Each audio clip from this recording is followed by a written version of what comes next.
So everybody's wondering how the 890 Adventure R is behaving since my last video. And well, obviously, maybe not obviously, I'm still riding it. It's still working. And we're going to cover all that here in a second. As soon as I find a nice spot to pull over. So how's the bike been working since my last video?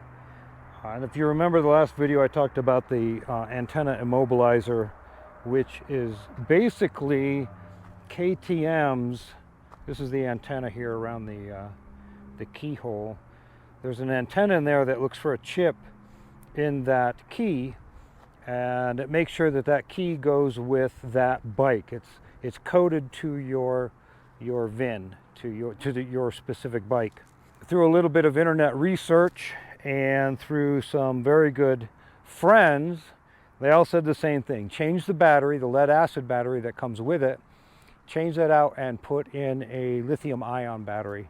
So I did that. I got an anti-gravity battery, installed it, and since doing that, that issue has completely gone away. There was another little glitch that it had. Once in a while when I would shift, there's a fault that pops up, or when you have a fault, it pops up on your screen, ready to race, ready to repair, maybe, I don't know. There's a fault that pops up in here, and once in a while when I would shift, it would like flash. You would get that fault for just a flash, and since I changed the battery out, that's gone away as well. So those two issues have been fixed. I'm still left with the issue of if it's anything below, like, 80 degrees, the bike does not always start on the first button push. Sometimes it takes 3 or 4, sometimes more. And once in a while, like when I just started it up now, it fired right up. It's also dependent on how long it sits, but it has always started. Now here's the issue I have with that. It'll start up and it sounds like it's running on one cylinder. I've heard people say that that's what it's doing. I don't know. I guess it could be. But what happens is when it does that, it gives you another engine fault. Everything this bike does gives you a freaking engine fault, right? And when this little engine fault light is on, that disables cruise control. And one of the reasons I bought this bike was because I wanted electronic cruise control. So it's easy enough to clear. You just have to have 3 perfect starts of the bike and that fault will go away. And then you're good to go. But it's still the fact that you have to do that. And I have no idea why it's giving me that engine light. What else don't I like about the bike? I found that the quick shifter, I am not a fan of. And I've been told it's not the bike's fault, but the oil's fault. And it's got Motor X in it, right? So you figure that's what it should have. But the quick shift, when it's under a really hard load, right when you actually want the quick shift to work because you're punching hard, it doesn't work. You cannot shift this damn bike without letting off the gas. The shifter in general, just the transmission in general, is kind of clunky. And when you come from a Honda, and you know exactly where neutral is on a Honda, right? It's halfway between first and second. Yeah, not so much on the KTM. The KTM, I think it's somewhere between, first and 7th gear. And you just flick it around until neutral light finally comes on. And then 9 times out of 10 it actually is in neutral. Once in a while it says it's in neutral, but you're actually in gear, and you let the clutch out and the whole thing lurches, stalls, and you look like an idiot in front of your friends at the coffee shop. And nobody wants to look like an idiot in front of their friends at the coffee shop.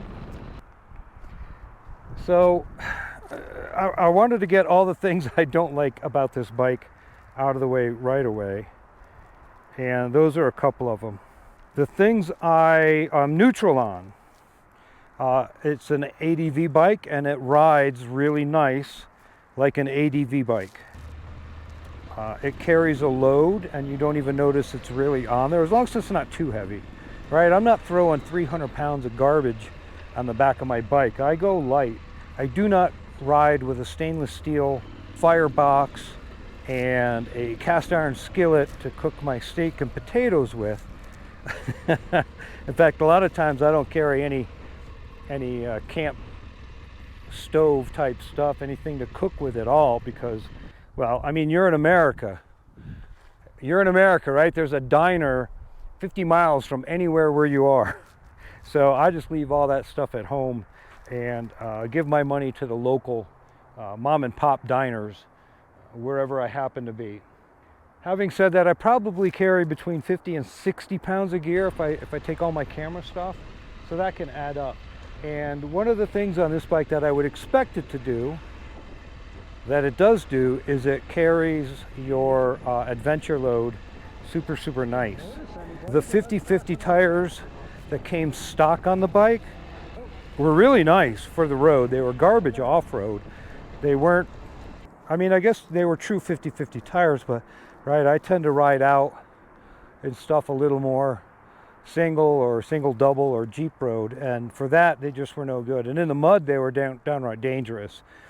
So the tires on the street made this thing ride like a sport bike. And keep in mind, right, when you're looking at the 890, it's a whole family of bikes. It's not just the Adventure R, the Adventure, the Duke, I forget the other bike I was trying to think of, the SMT, but they're all basically the same bike. They swap suspension, readjust things, new tires, maybe map it out a little bit different, but they're all kind of the same bike. And this bike with those tires on it rode like a sport tourer. It was fast, it was nimble, it loved corners. Another thing that I'm going to say I'm kind of neutral on this bike about is the geometry is twitchy. It wants to turn. When you're in a corner, instead of pulling the bike into the corner, you find yourself, or I find myself, holding the bike up from turning too hard. Some people are not going to like that. I know when you're out on the trail, it's easy to maneuver between rocks. So I'm okay with the geometry. I like it just fine. I have the Rallz Adventure, DualVenture tire up front and the Rallz Z in the back. I find that these tires do great on dirt, and they do pretty damn well on the road as well. This tire right now has, oh man, I don't know, 1,500, 2,000 miles on it, and it's got another 2,000 or so to go, and that's after doing a BDR and a bunch of road trips, so it's doing pretty good. Another thing I'm neutral on that is actually kind of a plus is this seat is actually kind of comfortable. It's wide enough and memory foam kind of squishy enough that I can park my butt on it for quite a while. I know I'm probably going to change it to a seat concept seat eventually, but for now it's actually pretty adequate. It's comfortable. I do not dig the color stripe going on there. I could live without that. And while we're talking about colors, when you're looking at the graphics here, right, these graphics were made by Upshift, and they sent me the kind of prototype. So the new ones look a little bit different in the front, but the overall feel is pretty close. It's pretty close. If you're going to ask about the graphics as well, you see the stock plastics are white on the Adventure R, so I spray painted these with Krylon orange Fusion. They're Fusion plastic paint, and blue up here just to make it match, and so far it's held up pretty well. Right on the corners here you can see it wear through white, and eventually maybe when KTM gets more of these plastics in stock, I'll order the Adventure plastics in black and orange and kind of mix and match a set to replace these. But in the meantime, it looks just fine and it works just great. Another thing, let's see, keeping back to neutral. So good, bad, and ugly. Neutral, this fairing for adventure riding for dirt is fine. It's not tall enough to make a long road trip comfortable. The wind tends to hit you kind of about in the face on the top of your head. You get a little bit of turbulence, but not a lot. You get a little bit of wind noise, but not a ton. It's easy to tuck down behind if you need to get out of the wind, but it also doesn't cause as much drag as the actual adventure windshield does. So it's a trade-off. And also it's very easy to see over. Now when you're in a standing position and you're looking out and your head's above the handlebars, you can actually see the front tire. So for what the bike is for, it actually works really well. Talking about looking out over your front tire, and the bike actually rides really well. This is a dirt beast. There were times on the Oregon BDR where I was zipping along in the dirt on single double track, on whatever, and the bike just flowed along with the track. Its geometry reminded me of a lot of the 450L, maybe not quite as long-legged, but the way it carries its weight and the way it feels when you're sitting on it reminded me a lot of the 911 bike. I really enjoyed that. The only time I kind of snapped out of my reverie was when you're on the brakes coming into a corner and you realize that, oh shit, I've got an extra 200 pounds of weight I've got to take into account as I hit the brakes. Of course, this has dual front brakes where my 450 only has a single front, so it slows you down. The stoppers work really well, but you do notice the weight. And the other time that you definitely notice that you're not on a 450 dirt bike is when you go uphill. And I'm talking dirt specific. I have the Rottweiler Performance airbox on this. So it's about 110 horsepower, and nobody needs 110 horsepower in the dirt. Well, no shit, okay? But you know where you want 110 horsepower? When you're on the road and you're trying to pass a rig, or when you are in the dirt and you've got 100 pounds of gear and you're pulling your buddy's bike out because his KTM died, because they all die eventually, right? Then all of a sudden that extra horsepower comes in really handy. Not to mention, it's just fun, which is why I ride dirt bike, or why I ride motorcycle. I don't know about you guys. Some of you do it as a job. I ride motorcycles because they're fun. And let me tell you, 110 horsepower is fun. When it's in the dirt, on the road, I don't care where you are. Do I need it? No. Do I want it? Hell yeah.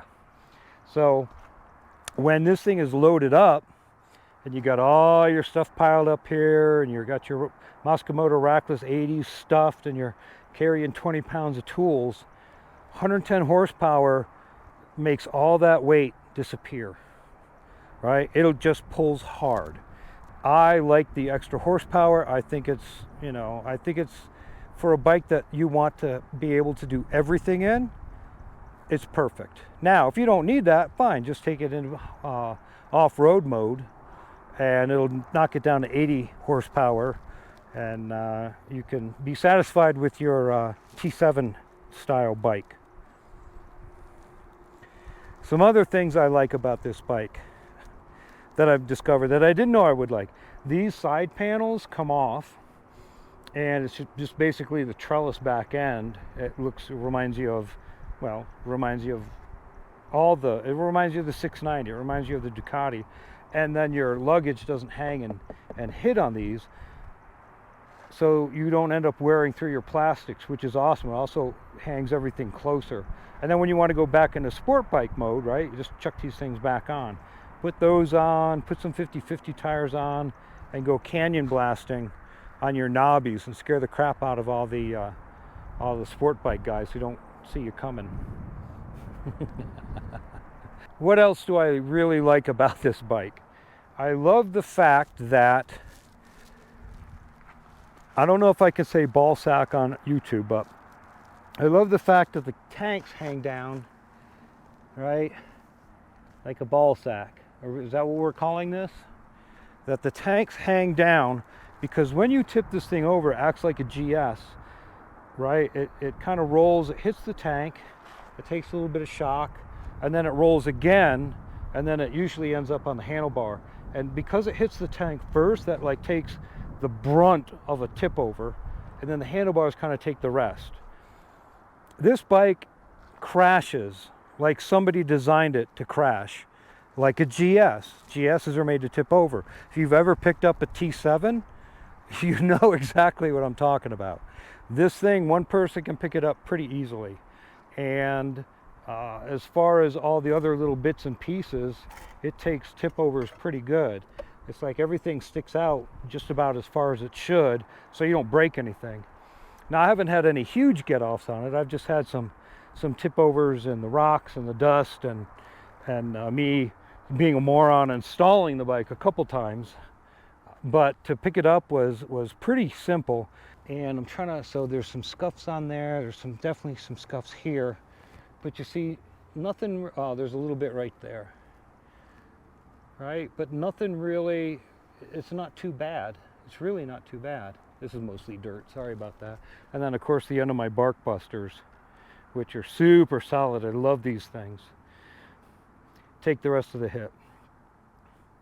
As far as if you get one of these and you're like, oh man, well, what do I need? Well, first you need tires that match your mission. Are you going dirt, or are you staying road? Are you honest 50-50? I think you need to get rid of the stock $50 Chinese stabilizer that comes with the bike and get an actual steering stabilizer. This is the MSC Moto one I got from Upshift Online. If you didn't know, they have a store, they sell stuff. And because the bike is so twitchy, which is, again, both a good and a bad thing. It's good when you're trying to maneuver. It's a bad thing when you're out on the highway on knobby tires, because this thing gets the high-speed wobbles pretty easily. And with an adjustable steering damper, I can cancel all that out, and this thing will just rail. And then when I get back on the dirt, it's pretty easy to just, flip it all the way open and have it go down the trail pretty easy. In the rocks, again, because it's such a steep steering angle, the front tire does deflect a little bit, and then you just give it another, crank or crank and a half, and it gets rid of all of that. The suspension soaks up everything. My suspension, for whatever reason, makes a lot of clicking noises, drives me a little insane. This bike is very loud off-road. The chain slap and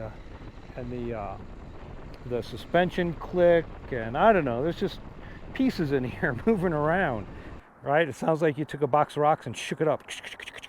And the engine just kind of sounds like that too. So I'm kind of neutral on that. I'm getting used to the sound. It doesn't bother me as much anymore. The skid plate that comes on it's okay, but it's super thin aluminum, and that the noise of the rocks coming off it going tink, tink, tink drives me insane. So I go for plastic. This is the AXP, the Molecular, I can't remember their name. Molecular, they make one as well that I really like. So another thing I would recommend would be getting Barkbusters, something that can take a hit just because of the way it rolls over and crashes. And then I think you're kind of good.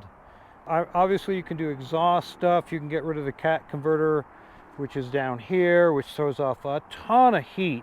So on the negative side is that thing just gets super, super stupid hot, but I like how it sounds, and I like how quiet it is with the stock exhaust. So I haven't replaced that yet.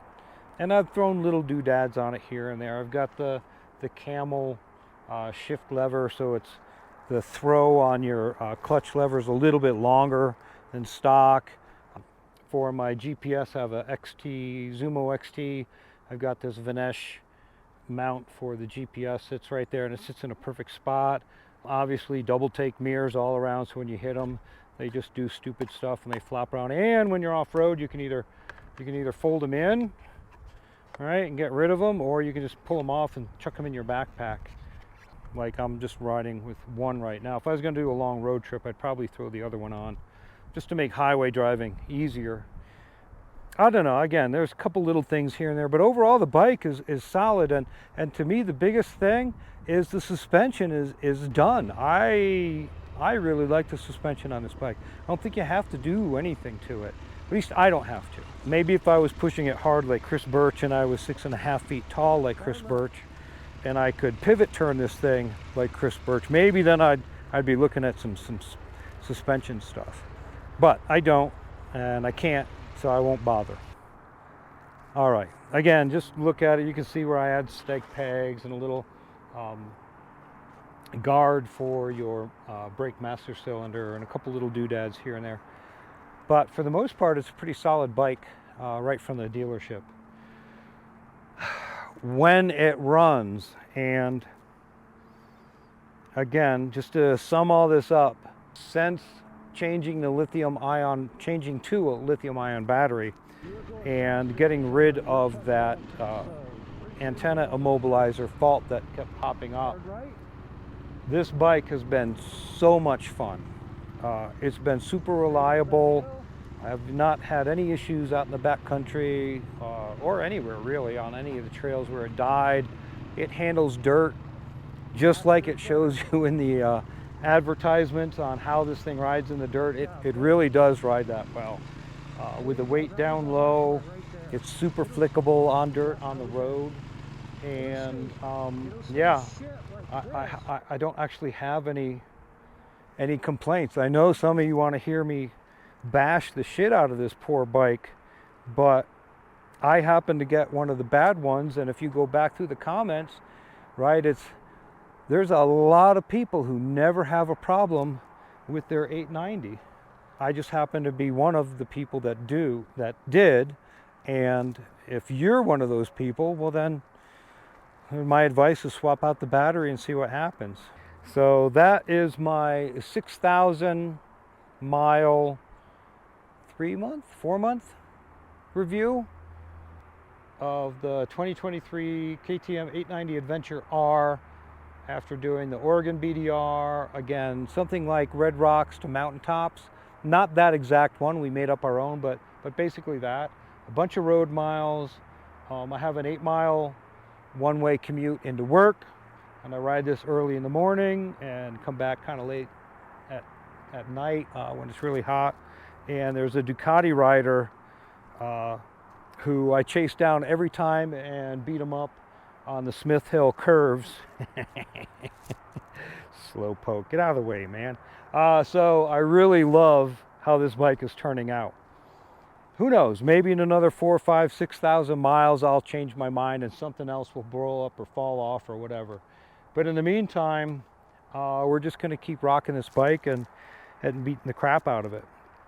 If you guys are interested, I'm going to be doing a comparison. I'll tell you the differences, good, bad, and ugly, between this bike and my 450, my Thumper, because right now the shift, I think, for all the adventure riders is to pick one of these. Either pick like an AXP 500 or the 450 RL and an 890, 790, maybe a 690, although that's a Thumper too, or the T7, right, the Touareg 660.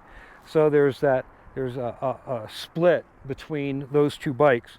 And in my review, I'm going to talk about my bike specifically, but I think my experiences are going to hold true for no matter which way you go, lightweight or middleweight. And I'm going to talk about that. And in the meantime, yeah, 911 bike's getting some miles on it, just so you know. So y'all can relax a little bit. Just relax. 911 bike is fine. All right, as always, thank you guys so much for taking the time to put up with my rants and listen to me yak. And if you have any questions, hit me up in the comments down below.